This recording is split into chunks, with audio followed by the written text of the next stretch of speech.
Welcome back, Bizarre Society and Bizarre Rights, to Bizarre Inquiries, the show where we start with a clip, question, or article and let our minds wander. I am the one that some refer to as Shane, aka the original Shane Squatch. Because I'm wild, yeah. Yeah.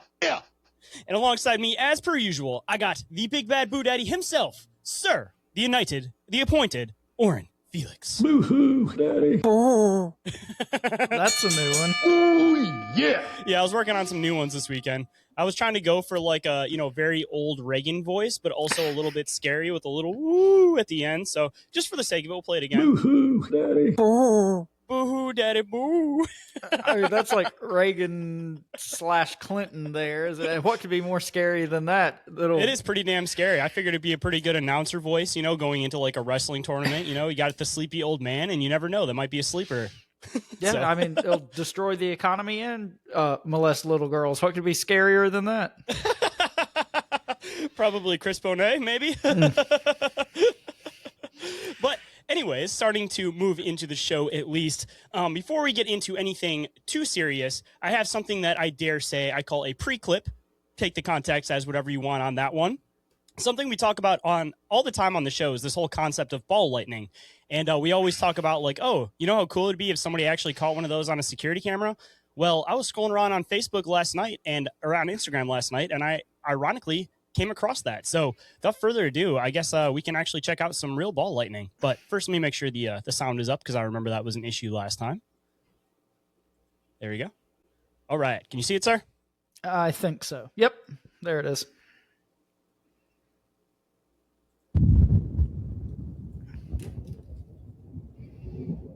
That is pretty wild looking. That's what I'm saying, man. It literally looks like it's like conscious, and then it just explodes at the end, which adds just that much more dramatic effect to it. Well, I guess we'll watch it one more time just for the sake of it, because how often do you actually get to see some real ball lightning? Well, and it's got like that little tail behind it. Yeah, that's pretty weird. The crazy part is, I don't know if you catch that at the end, but there's literally a spark that comes out of the sky and hits it, and it just goes boom, and the whole thing just explodes at the end and disappears. Yeah. Like, I mean, I could totally understand why somebody would confuse that with some extraterrestrial shit. And even on some other side, call me a simpleton, but I could definitely say that maybe there is something weird and conscious going on with that. But do you got any thoughts on that one, Orin? Yeah, I mean, like you said, it definitely, I could totally see how someone would see that and think there's like something otherworldly going on there. It's kind of like the whole idea with orbs and them being like intelligently controlled and whatnot. It's easy to see how you could make that jump. Now, we know from our research and talking to people that a lot of times in these orb cases, there's no lightning or rain or anything like that going on. But, I mean, in some of these cases, I could definitely see how ball lightning could be an explanation for some of these weird experiences that people report. But, I don't know. Like I always say, two things can be true at the same time. What do you think? Hey, I'm not going to say that it's necessarily like the end-all be-all answer, of course, because, just because, you go and see a heron doesn't mean that that's the answer to everything. Yeah. So, I mean, just because somebody actually was able to catch some ball lightning doesn't necessarily mean it explains everything. And just like you said, a lot of these cases, they don't actually involve rain, so to speak. And at least from that clip, and I don't know if it's universal for all of it because I'm not, an aficionado on ball lightning like that. But You're not a I'm assuming meteorologist. that there has to be some form of like, weather system. There has to be some form of rain or, lightning happening. Yeah. At least from that clip, it looked like there was rain. There was that lightning at the end, as I mentioned, that made it explode and come back up into it. So, Well, and I believe like there was some lightning before at the very beginning of the clip, too, if I'm not mistaken. Yeah, starting to crackle up. Maybe that was the initial part that like started it. But Yeah. like I said, I mean, it's definitely an interesting phenomenon. Very, very cool to actually see that somebody caught one on surveillance camera for maybe one of the first times they're actually able to see this. But again, I don't think it explains everything, but I could definitely see how people might confuse it. And even on the flip side, man, I mean, we've gotten into some weird stuff with fourth dimensional, fifth dimensional beings. So, just because we can quote explain how it happens doesn't mean we necessarily know that much about it. So, I mean, I don't know, man, it definitely was moving somewhat intelligent. So, maybe there is something else that we can't quite fully explain when it comes to this type of stuff, and that's why we don't see it that often. Well, maybe for next month's episode, you can find a video on like swamp gas or something. We can dispel that myth while we're at it. Ooh, I'll have a pre-clip on swamp gas. That's perfect. Just be like the intro to Shrek. There you go. I won't even actually have any video for it. It'll just be somebody once told me with Shrek kicking open the door. There we go. You heard it here first. I guess on a little bit more serious note, we'll be diving into today's first topic. And I don't know if you're too familiar with this one, Orin, so I at least want to kind of lay the preface, and I do have a series of clips on this one. But before we get into the conspiracy aspect of it, I feel like people should be given the basic explanation for it. So without further ado, let's get into this new weird thing that people have been talking about the last couple of years that seems to be a very common thing in the conspiracy. State health officials are advising you to stay alert as the Lone Star tick continues to spread across the state.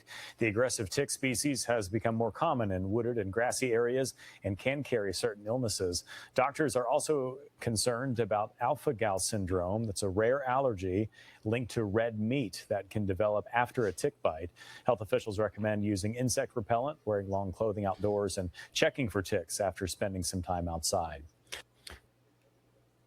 And before we get too far in, I have another clip that gives a bit of an explanation before we get into the more conspiratorial side of it. But before we do that, of course, I want to make sure that I get some of your opinions on this stuff first. But yeah, so kind of funny. I've seen several things here in the past few months about like these tick conspiracies and whatnot pop up, and there's a lot to unpack there, a lot of interesting stuff. I don't want to kind of step on some of the conspiratorial things that you're going to bring to the table, so I might hold off on that.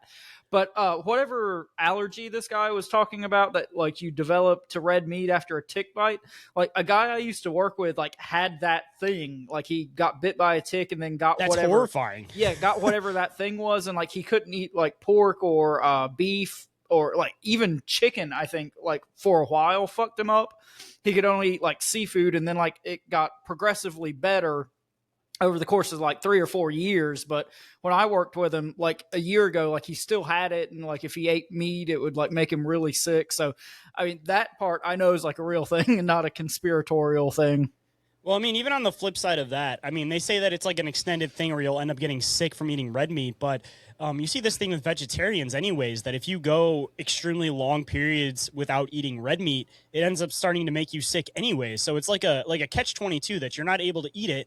But even when you are able to eat it, you may not know that it's not necessarily this affecting you anymore because it's been so long that you've been off red meat that, you know, your body can't handle it like that anymore. But I guess before we get too much farther in, at least this video, I wanted to bring this one up.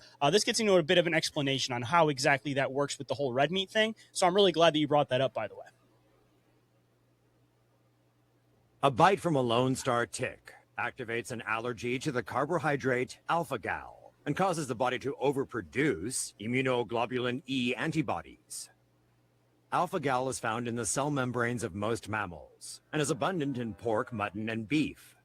Eating red meat triggers a reaction that manifests hours later, with symptoms ranging from itching and hives to stomach cramps and even anaphylaxis. The spread of meat allergy triggering ticks used to be limited to states in the southeastern U.S., but rising temperatures have caused ticks to spread northward and westward.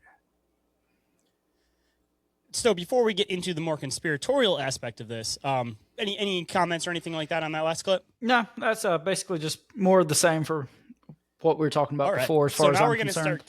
We're going to start getting real weird with it, and especially this clip, because this clip is going to be like clip inception, because it's a clip from Russell Brand that also features Alex Jones. So I kind of figured it'd be just like a good touch-all, that it would kind of get a little bit of all the conspiracy guys in there. So it's going to be a clip inception, so I apologize in advance, but the content is definitely what matters on this one. Okay. So let's bring this one up here. Can you see it? Not yet. There it goes.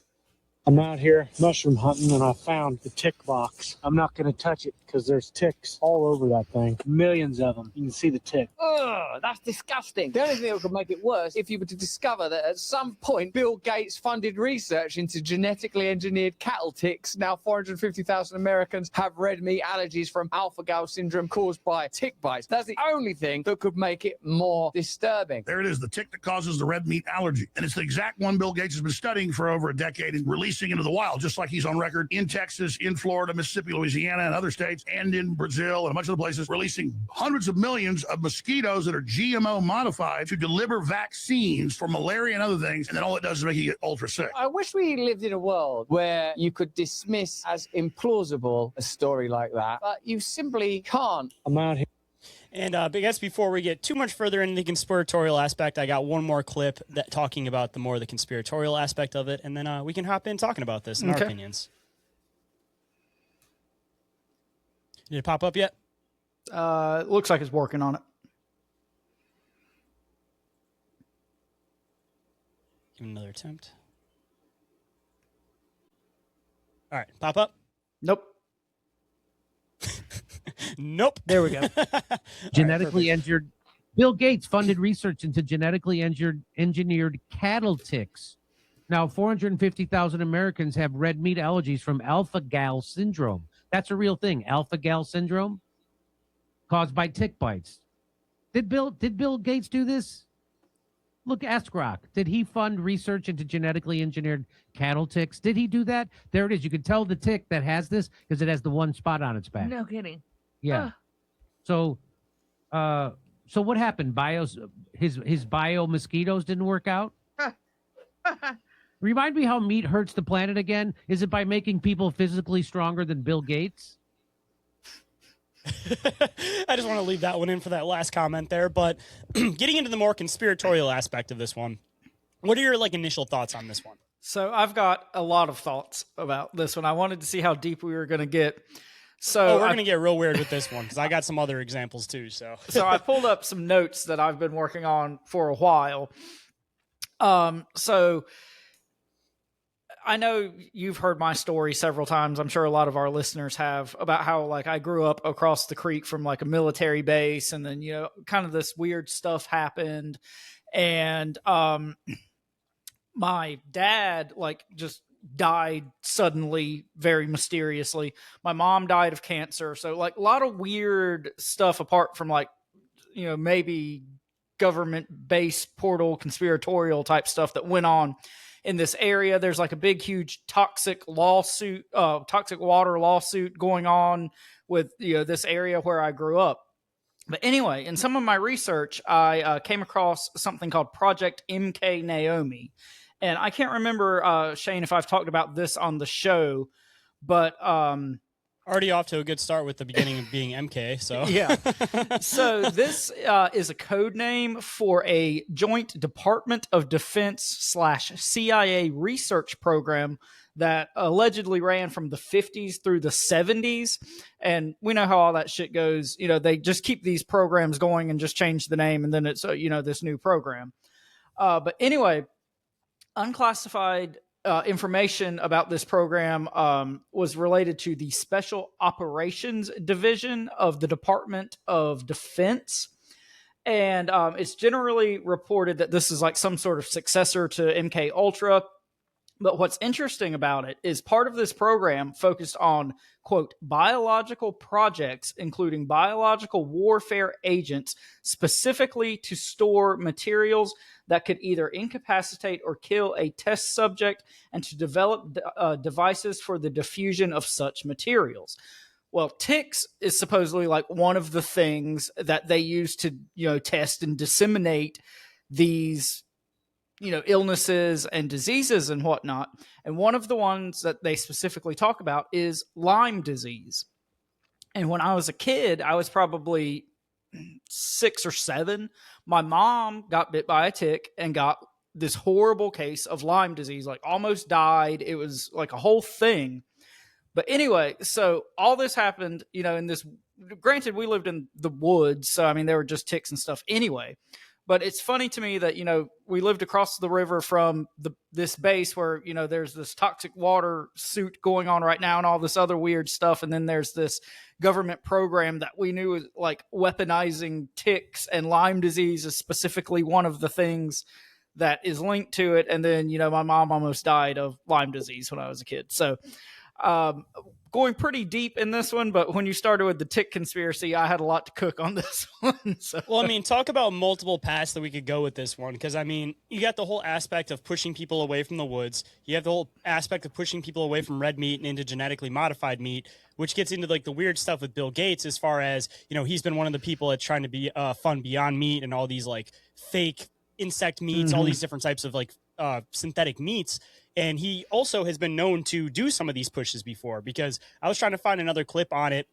I don't remember if anybody who had kids back back during COVID remembers that there was this like really, really hard period to get baby formula. And at that same time, it was around the same time that Bill Gates was also working on genetically modified milk that was supposed to be like synthetic mother's breast milk, like the closest thing, quote, that you could get to like breast milk. So there was also all these other weird videos of people just buying like pallets and pallets and pallets of baby formula and like dumping them in holes and just throwing it all away and everything. There was all these conspiracy theories that were linked to Bill Gates having connections into all of this. So it's one of those weird things where it's like the guy has so much money and so much funding that it's hard to completely like place thumbs. But it's like if you watch for a while, you see these things pop up constantly, and they have this standard pattern to them that he starts getting into funding a project, then all of a sudden there'll be something that almost pushes people towards possibly having to use that project. So again, he does it very purposely, where I'm sure that he tries to make it so there's no like really, really hard ties to him. But on the other side, remember that Bill Gates is also the guy who's not allowed to be in, I think, a bunch of different African countries and also India because of all of his different testing he's done. So if anybody thinks it's out of the question for Bill Gates to get into genetically modified ticks to push people into synthetic meat, when he's already had the interest in, you know, people need to eat less red meat. There's like 100 different clips of him saying that.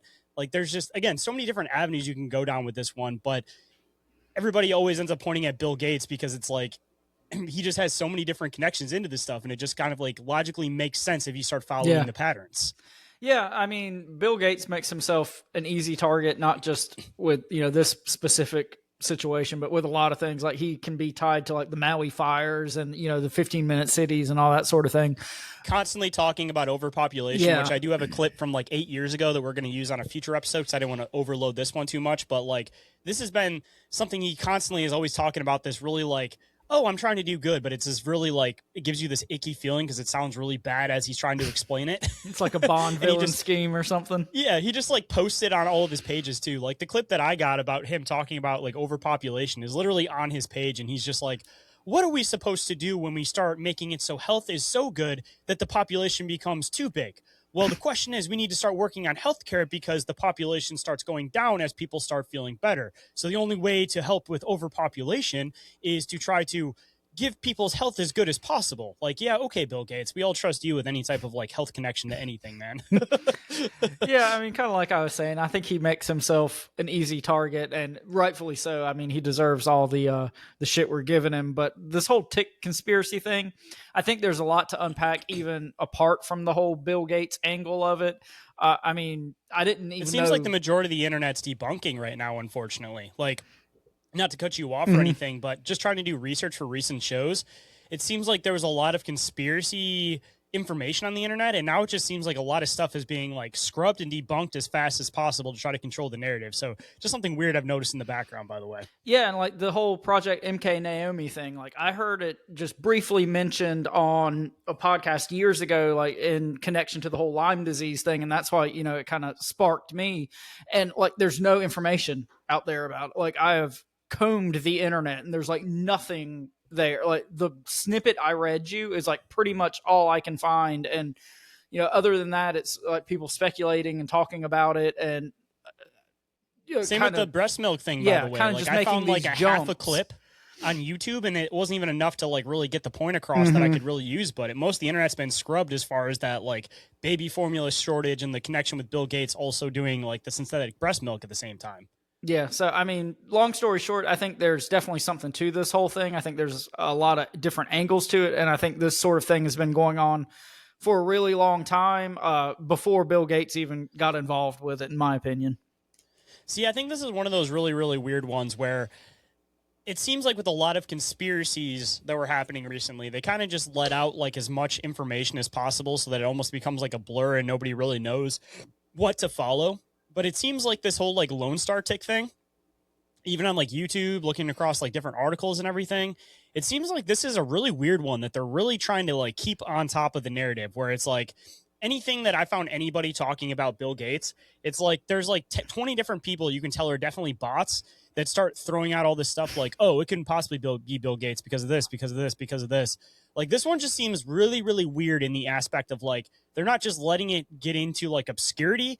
It almost seems like they're really trying to like straight and narrow this one more so than they've done with different things in the past, which is like almost kind of scarier with this one, that this is something that's been kind of happening in the background for a very long time, and all of a sudden this year it's really like kicking up. But people just really, I don't feel like, are talking about it as much as they should, and all the other weird connections with it. But I don't know, this one just seems like they're making way more of an effort to control the narrative on this one than they have with most things that have happened since COVID. Yeah, and I mean, summer's here, tick season is ramping up. This is definitely something we'll have to keep an eye on. And if this ends up being like some sort of new pandemic or something,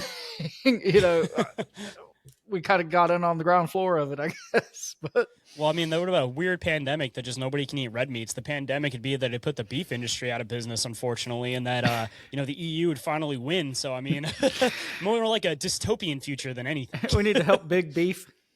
Yeah, exactly, man. I mean, shit.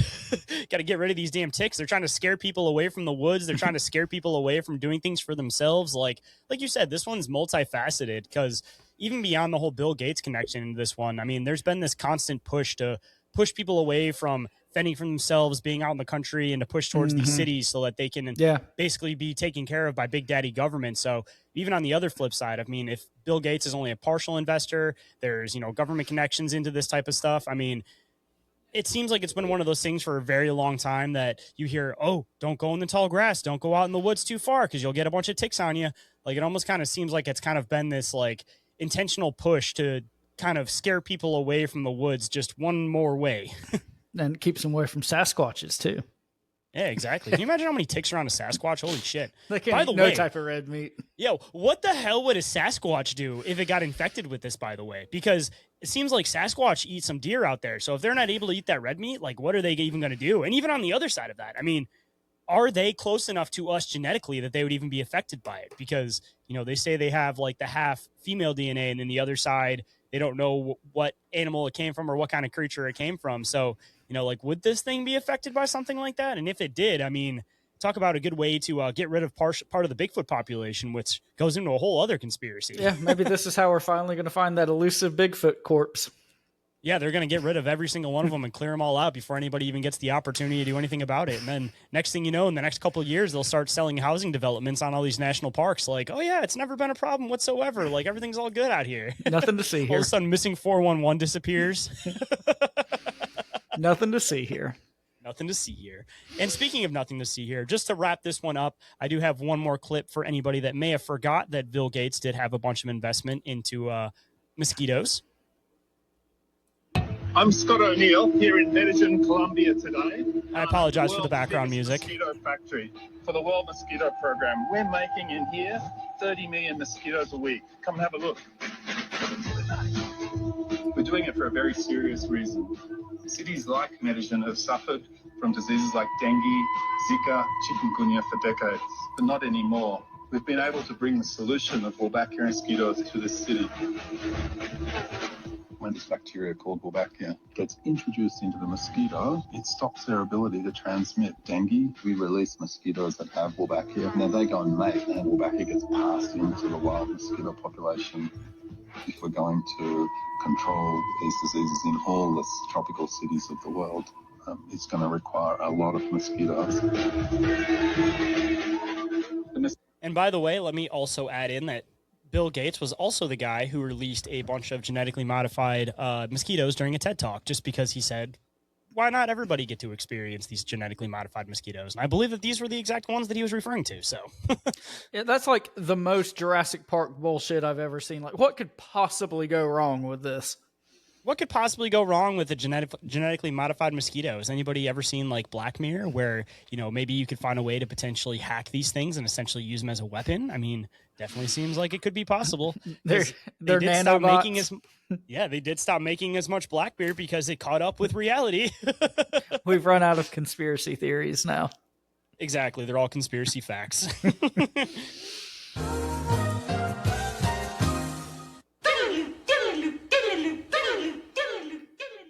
And enough of my bullshit for now. Orin, what are we diving into today as far as your stuff goes? Okay, so as you regular listeners will know, we've been talking a lot on the show lately about like AI and kind of the long-term implications of like AI spreading and growing so quickly. And the article I've brought today talks about a thought experiment that kind of involves all this type of AI stuff, and it's called Roko's Basilisk. Have you heard of this, Shane? I have not actually, and I purposely didn't read the article when you sent it to me so that I could be surprised for you. Okay, so I think you'll like this one, but the article is titled, "What is Roko's Basilisk? The Terrifying AI Thought Experiment Explained." And this comes from a website called EM360, which I guess stands for Enterprise Management 360. And this article came out on March 30th of this year, so only, a couple months old at this point. All right, so the article goes like this. Artificial intelligence is rapidly transforming the tech world and impacting our daily lives. From facial recognition software to self-driving cars, the technology's tendrils are reaching everywhere. But what if, amid the surge of innovation, a new kind of threat emerges? Enter Roko's Basilisk, a thought experiment that explores the unsettling possibility of an all-powerful AI and the existential dread it could inspire.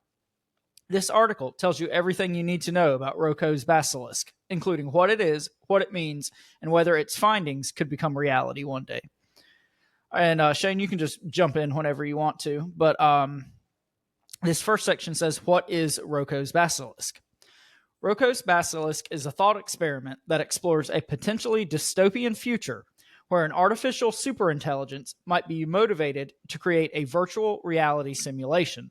This simulation would be used to torture humans who knew of the AI's existence but did not directly contribute to its advancement or development in order to emphasize said advancement. It can be thought of as a modernized, simplified version of Pascal's wager. This 17th century thought experiment proposes that believing in God is a rational choice even if the existence of God is uncertain. The potential reward of eternal paradise outweighs the potential cost missing out on earthly pleasures. The concept of Roko's Basilisk emerged in 2010 on a forum called Less Wrong, a community blog focused on rationality and artificial intelligence. Let me hop in for one second, go just ahead. to make sure I'm understanding this correctly. So is this basically supposed to be the idea of almost like AI Inception, that an AI creates a universe and then everything within it views it as a god within that own universe? Or is this it creating a simulation that like we would theoretically be in? Just to make sure I'm understanding this correctly. So I think it explains it a little more as the article goes on, but my understanding is basically the argument is it's kind of like a Matrix type situation where, okay, say there's this theoretical, AI superintelligence, totally, not something that we're on our way to having right now. But as this AI superintelligence grows, it would kind of punish anyone who did not help in the advancement of this AI superintelligence. So this would be within our reality, basically, that it's almost like everybody's throwing into the pot. So if you stop contributing, then it starts getting irritated with you and starts reacting back with you. Yeah, and this is almost kind of like getting into how Google's creating AI, where they're almost using everybody as an added component to create the bigger Google AI. Yeah, kind of like that. And then if the AI found out that you didn't help contribute to the AI, then you'd be punished and thrown in the simulation or whatever. So it touches on a lot of things.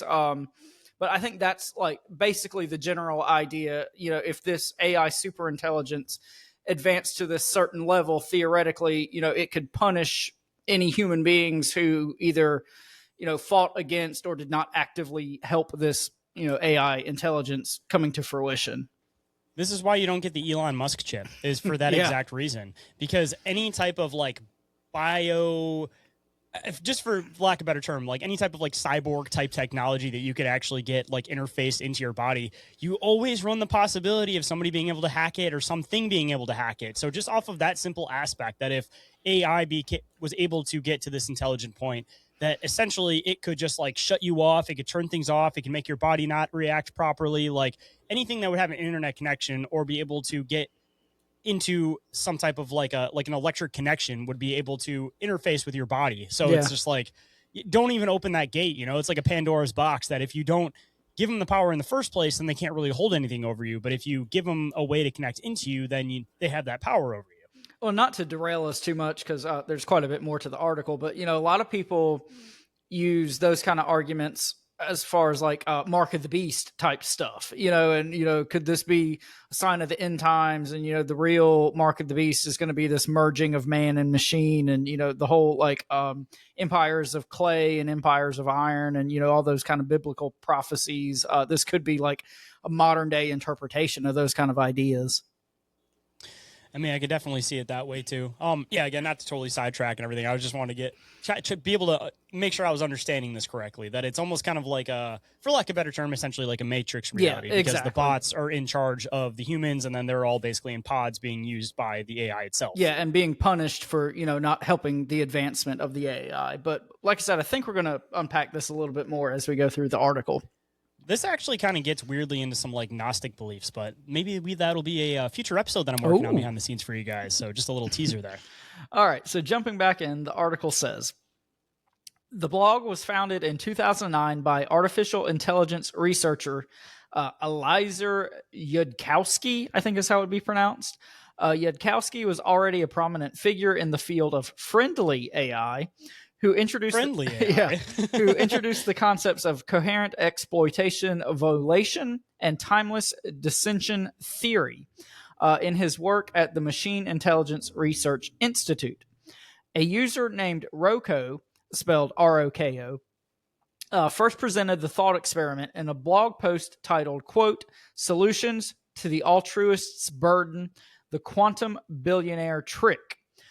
In the thought experiment, Roko incorporates ideas like timeless decision theory from Yudkowsky, alongside elements of game theory, specifically the prisoner's dilemma. In mythology, a basilisk is a legendary serpent with a deadly gaze. Anyone who looked upon it would be petrified or killed, as anyone who's watched Harry Potter and the Chamber of Secrets knows. Chamber of Secrets. So the theory's premise that simply knowing about Roko's basilisk could make you a target for punishment by the future superintelligence reportedly caused some users to experience panic attacks. This paradoxical element, knowledge itself becoming a potential risk, is what makes the thought experiment so unsettling.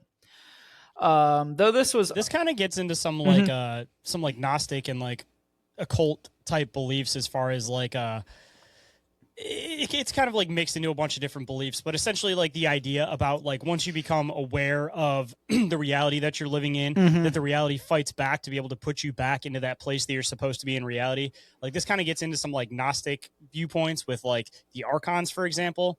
And this also kind of gets into, I guess, some kind of a scattered occult philosophy, because I feel like there's a little bit of that touching base on everywhere, that essentially whatever the jailers or the controllers are of this reality or this stage of reality will essentially try to imprison you to push you back down into where you're supposed to be in this reality. Like this even kind of gets into like the black cube of Saturn and like Saturn worship and everything too. It's all kind of within the same philosophy. So of course, like that philosophy would start showing up in the tech industry, because as we've talked about a million times, like where do you think most of these tech guys are starting to actually get these ideas from? Like they're inspired from somewhere. Nothing new under the sun, right? Exactly. Like this is just basically just an old occult concept restage into like a new tech idea. Yeah. Only the names have changed. Exactly. Nothing new under the sun, my friend. But anyway, the article goes, though this was upsetting to some, fundamentally, this is not dissimilar to playground mind game concepts like the game, the premise of which is to avoid thinking about the game itself. I missed that game. Oh, damn it, I lost. Any mention of it triggers a loss, and the game spreads through casual conversation. While not harmful... Dude, I was killing it for like 15 years until you just brought it up, man. Well, I was like the number one player. While not harmful, it can be mentally intrusive. The constant effort to suppress the thought can turn it into an annoying loop, making the game both humorous and subtly frustrating. Yudkowsky himself rejected the concept, commenting, quote, "I don't usually talk like this, but I'm going to make an exception for this case. Listen to me very closely, you idiot." And this is, responding to the guy who presented this thought experiment. And this next part is all in caps, so I'm going to read it in an angry internet voice. Please do. "You do not think in sufficient detail about super intelligences, considering whether or not to blackmail you." It's kind of verging on Alex Jones' voice. "That is the only possible thing which gives them a motive to follow through on the blackmail." You got anything to add? That has been done before, by the way. I think we've talked about that a few times as far as AI blackmailing people. Yes. So this next part of the quote is not in all caps, so I'm going to read it in normal voice, but it's still part of the quote. You have to be really clever to come up with a genuinely dangerous thought. I am disheartened that people can be clever enough to do that and not clever enough to do the obvious thing and keep their idiot mouth shut about it. Because it is so much more important to sound intelligent when talking to your friends. This post was stupid, his comment read. By the way, this is something that I think I've mentioned a few times, that it's like, with AI, it's not in its thought unless you enter it in its thought. So it's like, by creating this thought experiment, you've now created the idea of it thinking about this experiment. So whatever you input into the thought system is now going to be a thought within that system. So it's like people running all these weird experiments of like theoreticals. It's like, by running these theoretical experiments, aren't you in a weird way almost like improving the system? So it's like, by trying to avoid it by running theoreticals, you're actually pushing it to do what you don't want it to do. And why is this guy who is like supposedly like an advocate for friendly AI like so angry about this guy just suggesting that this could be a thing? Like, this is like an internet message board user. This guy's not claiming to be like a PhD or anything like that. And like, this guy's just coming for him hard. So it kind of makes you wonder, like, what is this guy trying to, overcompensate for? It has to be friendly, because he just wants to make sure that it's being friendly, and he doesn't care if he gets aggressive. As long as it's staying friendly, that's all that matters here. Yeah. It doesn't matter if he's being aggressive. It's about the AI being friendly. And it gets even better. Yudkowsky then opted to ban discussions of the topic on Less Wrong entirely for 5 years. So now we're suppressing information and free speech and people, having ideas and talking about it. So again, nothing to see here. This decision, however, backfired, likely due to the Streisand effect, where attempts to suppress information inadvertently draws more attention to it. The ban resulted in significantly more exposure for Roko's Basilisk than before. Like us talking about it right now, we're probably adding into the Google system, so we're probably creating Skynet. So sorry, the everybody. robots are coming for us anyway. Yeah, and they're definitely going to be coming for us. So just for the sake of it, I want to make sure I put that nail in the coffin. Clanker, clanker, clanker, clanker, clanker, clanker. Okay. Is Roko's Basilisk real? This part's pretty humorous. It's one of those things, in a lot of the articles we talk about where they'll present like this kind of weird out there idea and then like work really, really hard to try to disprove it in the same article, but they never quite get there. And they end up actually partially proving it as they're trying to disprove it. Yeah, I think this one kind of does that same thing. So is Roko's Basilisk real? No. Roko's Basilisk is not real. It's a thought experiment, a hypothetical scenario designed to explore the potential risks and philosophical implications of superintelligent AI. The core concept of the experiment relies on the existence of a superintelligence, an AI far surpassing human capabilities. While AI research is making significant progress, there's no guarantee or timeline for achieving such a level of superintelligence. So basically, this is just saying, no, it's not real because it hasn't happened yet. I mean, theoretically, it could have already happened. Well, and the whole point of a thought experiment is to think about if something could happen. Is it not? Like, saying, no, this is not real because we can't prove that it's already happened, it defeats the purpose of it being a thought experiment, in my opinion. People get caught in an existential crisis, and then they have to try to back themselves out and make themselves feel better. I think that is basically what this is, and what the end of a lot of these articles are, is that as somebody starts really diving into it, they end up falling into it, and then they're like, oh shit, they start, having an existential crisis, and they have to back their way back out. Like, all right, here's a thought experiment, but it's too scary, so let's put a cap on all of this and pretend like it didn't happen. Yeah, you've got to do like mental gymnastics to talk yourself out of the first, 2/3 of the article.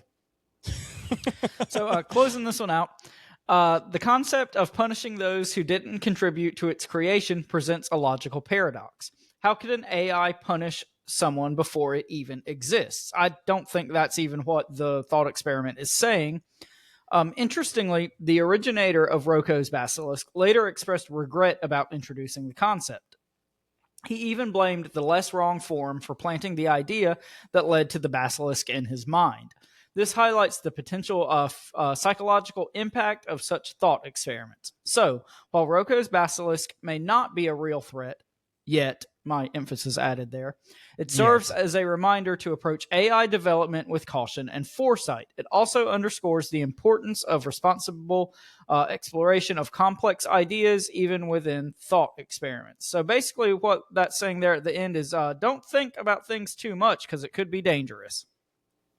It might be scary and you might let the cat out of the bag. And also, if you think about it too much, you might end up actually creating it into fruition. Yeah, as far as like manifesting, AI. I mean, if you will. Manifesting or literally just talking about it as text or talking about it, adding text to the internet is now putting it into the thought of the internet AI system. So again, just by bringing it up, it is now something that's now within its archived files.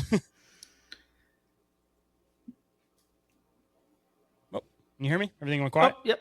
No, I thought we were moving on. Sorry.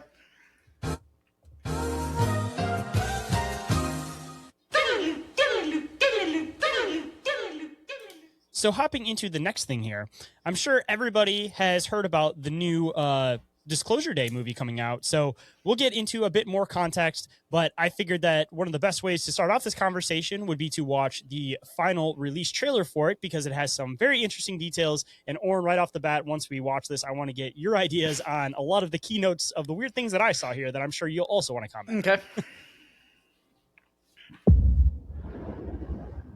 I can see you.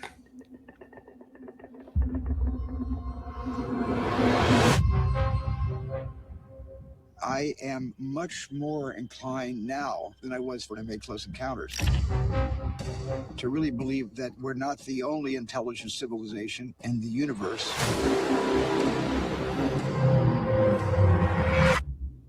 What did you steal? Secrets. People have a right to know the truth. This is a story about us. All of us. Good morning, Kansas City. Up against the most extraordinary event in human history. What's happening to me? I'm frightened. Alien talk. I'm frightened out of my wits. You don't need to be. You have someone else. Daniel Keller. Who is this? Do not go back to the house. They found you. I don't know who you are, but they're gonna kill you. The human race cannot accept what we know. We need to stop it any way we can. What am I doing? What am I doing? What am I doing? What am I doing?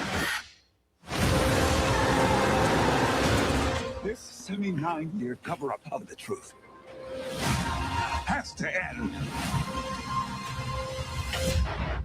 We're interrupting our coverage.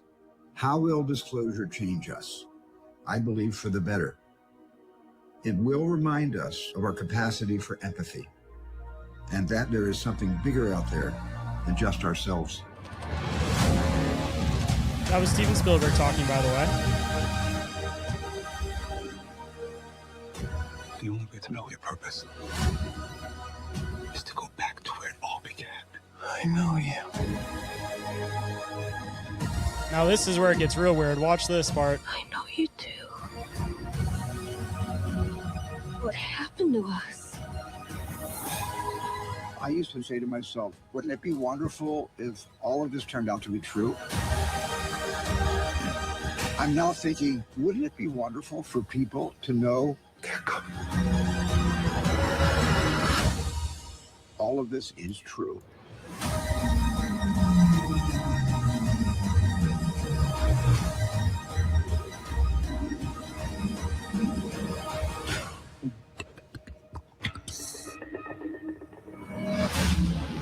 See that deer shift into a gray at the very end of that? So already I know that you probably already have a pretty good idea about Steven Spielberg, his weird connections in with things. So what are your initial thoughts on this whole Disclosure Day thing, especially this last interview with him constantly commenting on it with this weird little snarky smirk on his face? So I think we've talked about the whole Close Encounters thing before, and how, J. Allen Hynek was like a consultant on that movie. And, there's a lot of kind of soft disclosure before soft disclosure was a thing in that movie. But kind of fast forwarding to this new Disclosure Day movie, I've kind of been like actively avoiding this movie just because I felt like it was going to be pure propaganda. And oh yeah, 100%. just not something I really was jonesing to like interact with.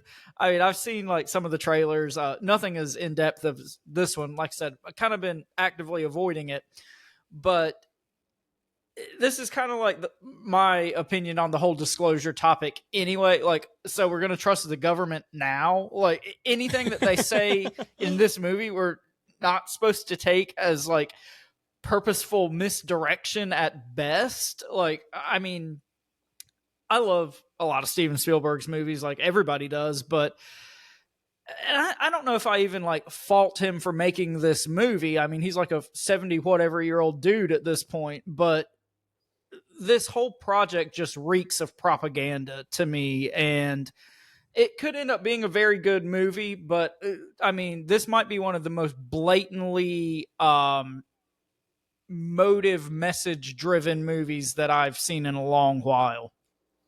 Well, off of that comment, let me bring up this other thing that's him talking in another interview, and it might kind of lead into exactly what you're saying, but I guess reading between the lines, it kind of has a weird context. So let me bring this one up here. I don't have any information exclusive to me that all of you here, if you read about this, have seen the plethora of documentaries about this dating back to 2018, where these documentaries really started to roll out. I don't know any more than any of you do, but I have a very strong sneaking suspicion that we are not alone here on Earth right now. Maybe even today. And I made a movie about this.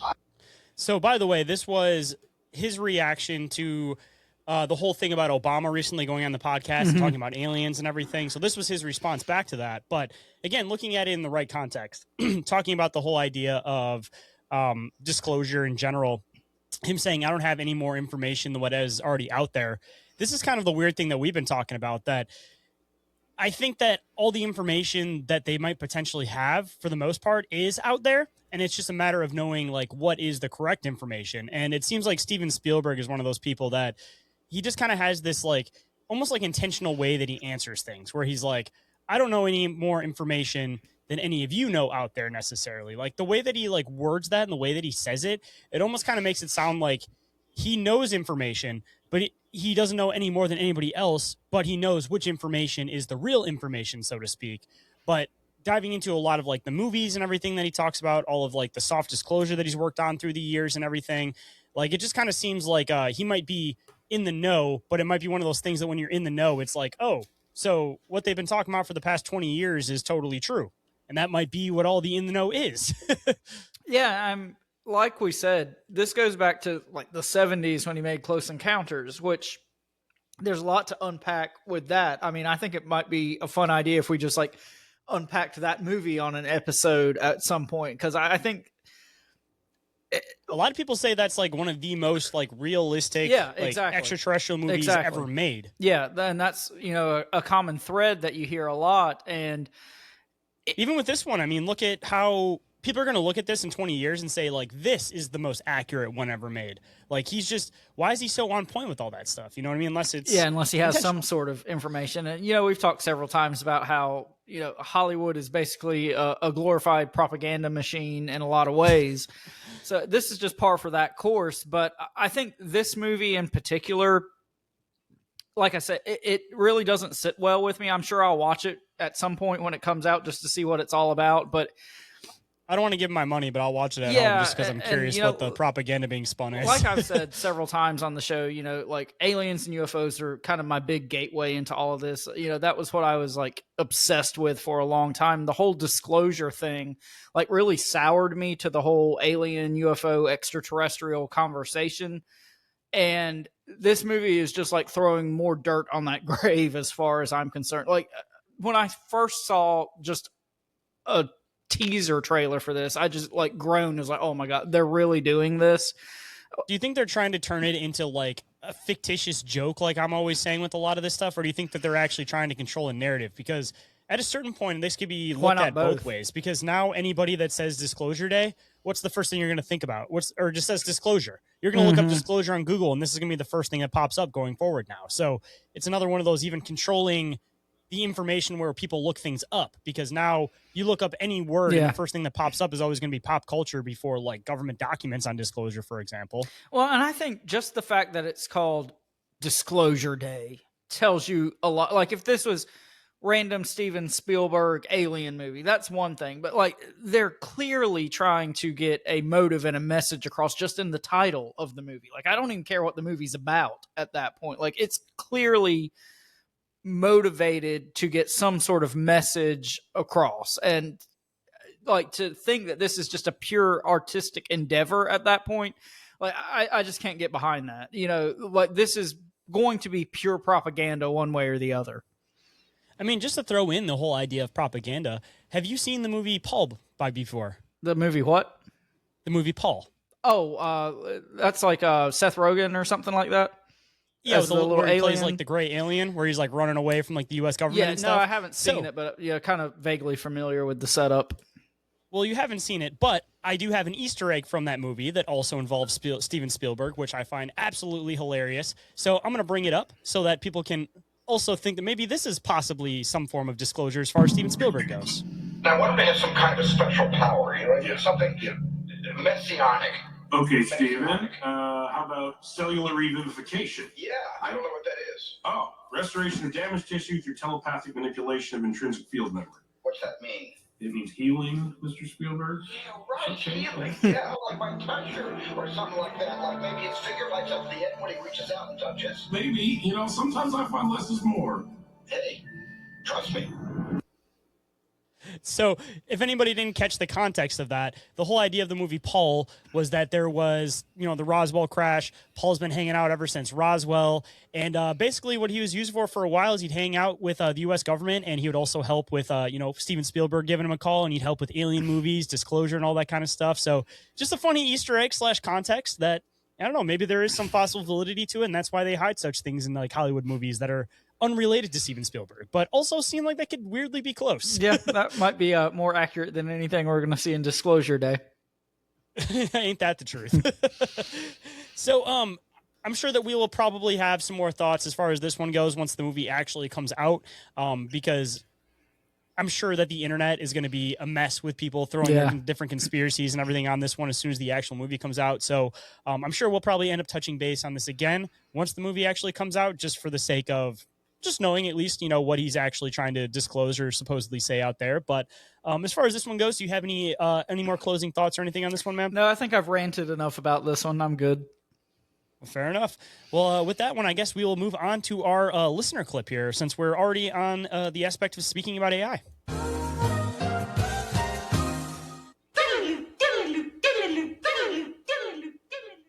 And this one comes from listener Kelly, the same as our last listener submitted clip. And considering that we've been talking about AI, again, this one would probably fit the context. He sent me this one and was trying to show that this film was completely made all with an AI prompt, basically trying to show how much better the AI is actually getting as far as like creating movies goes. Make sure I got the sound up here.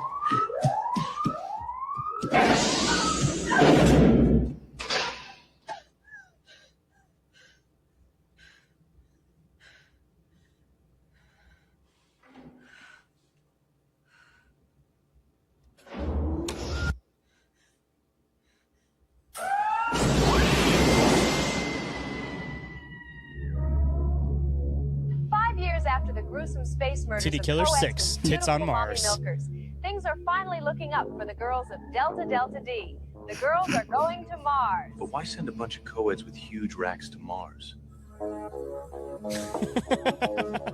They just spent $1 trillion having robots build a city. How else are they going to get the boys up there?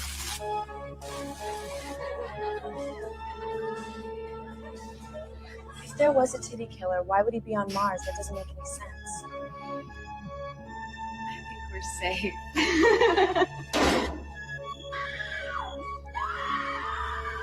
We lost contact with Hab 4. The one with the pillow fight? They all have pillow fights.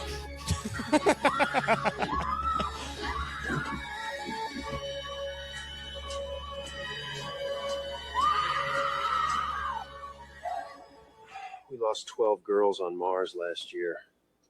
12 the year before that. what point do we stop sending sororities to space? When the funding runs out.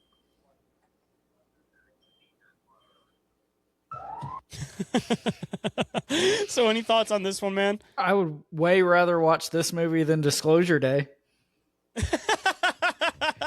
Ain't that the truth, man? And as far as like AI goes, getting this good as far as like definition on video goes, the only thing that I'm reading between the lines on this one is that people have gotten really, really good at using AI for generated pornography. That's the only thing that I can really guess from this one, because it seems like the most definitive characteristics of the scenes, you know, are the girls themselves. And this is like the ongoing joke, is that like this is like one of like the best like high definition things that AI has done.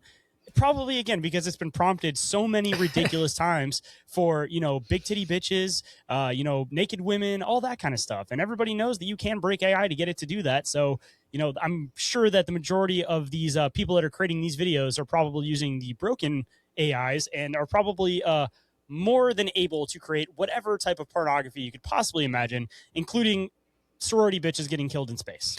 But, you know, isn't that just how technology goes? Like, we could have this new, you know, new beautiful innovation that's going to help mankind and make all of our lives better. Like, no, I got a better idea. Let's use it for fucking. Let's use it to make a 80s style slasher film, Titty Killers on Mars 6. That's a great name, by the way. I mean, I'm kind of surprised that movie doesn't already exist, honestly. I mean, at least as like it kind of had that feel of like Creepshow, so I'm surprised that it didn't at least have like a spoofy variation of it at least. Yeah, right? with all those that's like bullshit 80s slashers. Like, how did no one make this one?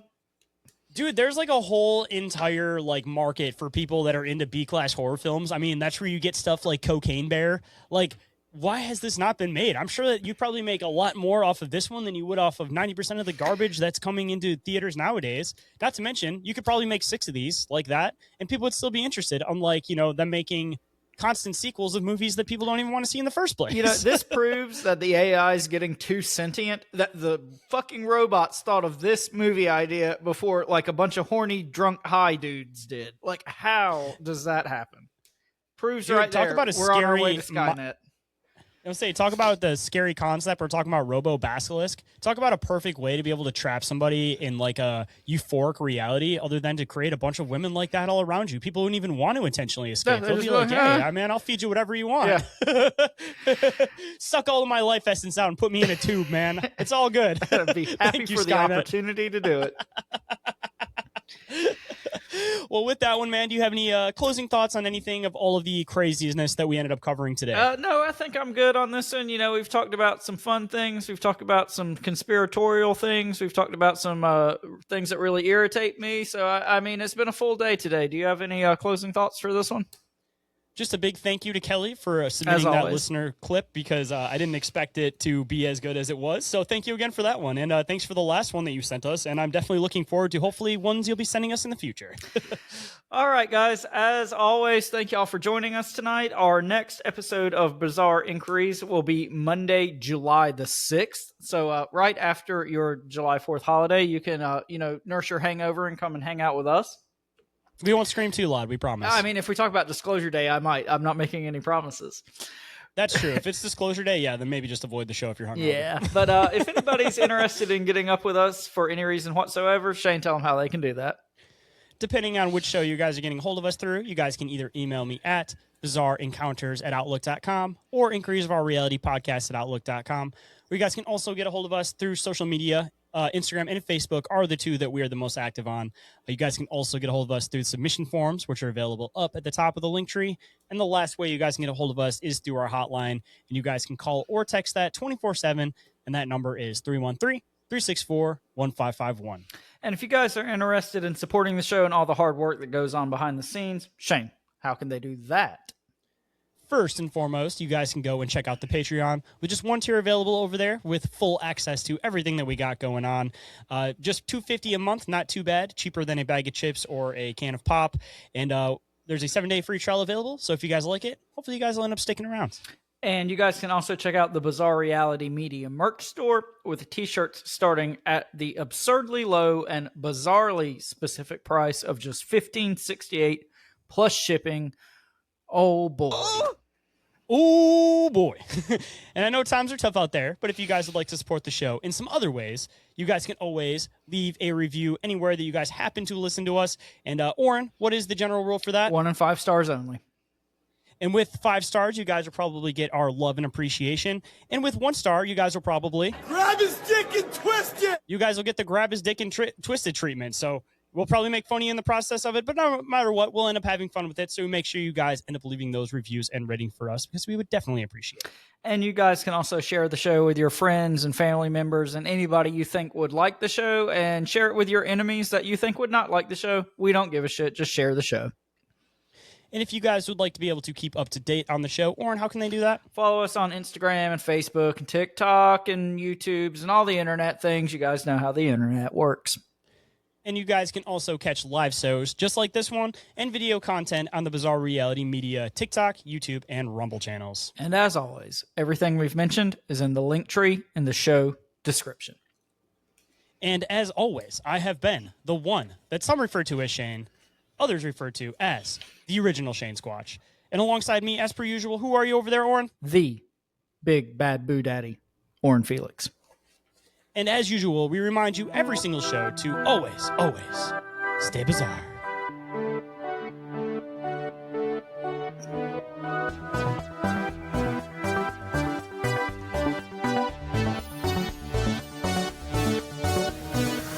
Stop looking at me, shit. Stop it.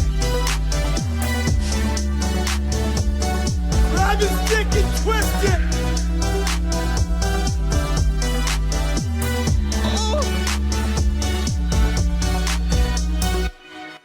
Big titty The killers Lord's in telling me space. you're a little baby bitch. You just sit your ass back down right now. All right, I'm done. The Lord's telling me.